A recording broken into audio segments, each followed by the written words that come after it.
versus a school that received $300,000 extra additional funds, it's still not necessarily equitable just because of the different weights, different dynamics.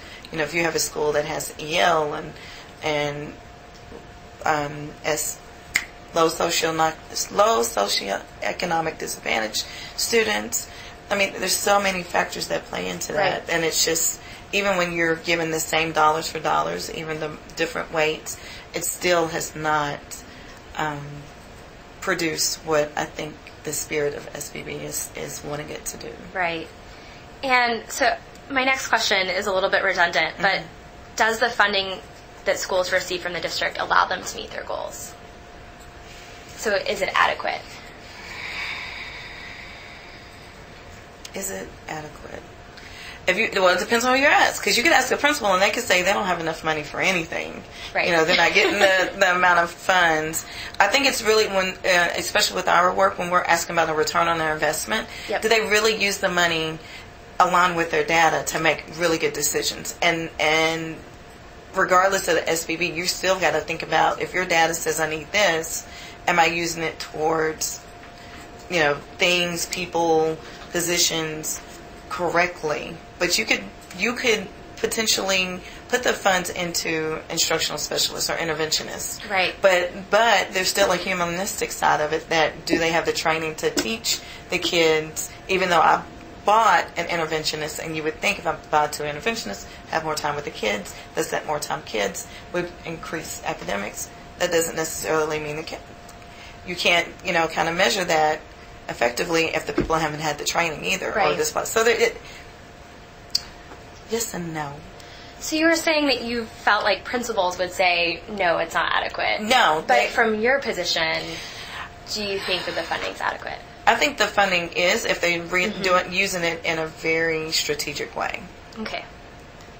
Thanks. No problem. And so you mentioned this at the beginning of our conversation, but a second goal of SVB is to empower principals and expand flexibility. Do you think SVB has accomplished that objective? To empower principals, yes. I think if they really, there's 13 of us as well helping in this process. And if they don't have the answers that they need, they also know that they have someone else that will help them, assist them in the process. Of course, with now it's called EDSSIs. It was lead principals. They have the lead principal plus ourselves to kind of help them think through kind of questions around, is this equitable? Can we do this? Align into like rules and regulations with the state and things of that nature.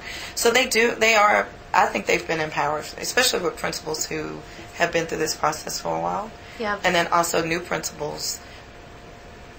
They get the trainings that our office and the district provides. So it does give them because a lot of them didn't go to school for the funding. Right. They went to school to start as an English teacher, and then they probably added on to leadership and things of that nature. And so giving them someone else to help them kind of think through this process, I think definitely gives them some empowerment to make good decisions for their buildings. Great.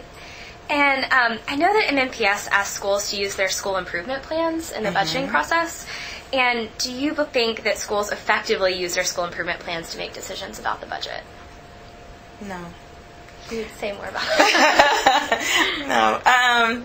So you would hope, and I know that they have a lot of plans that they have to turn in, things of that nature, but the spirit of your school improvement plan should drive data decisions, financial decisions for your school building.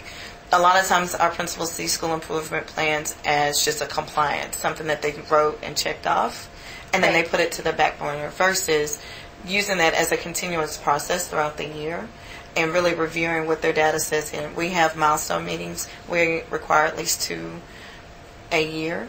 And so throughout that process, we should be able to look at the data, look at the funds that we align to those needs, and then help them make a good decision. But if you think about the school improvement plan as a compliance need, then you're just doing it just to check it off and not using it effectively to make really good decisions.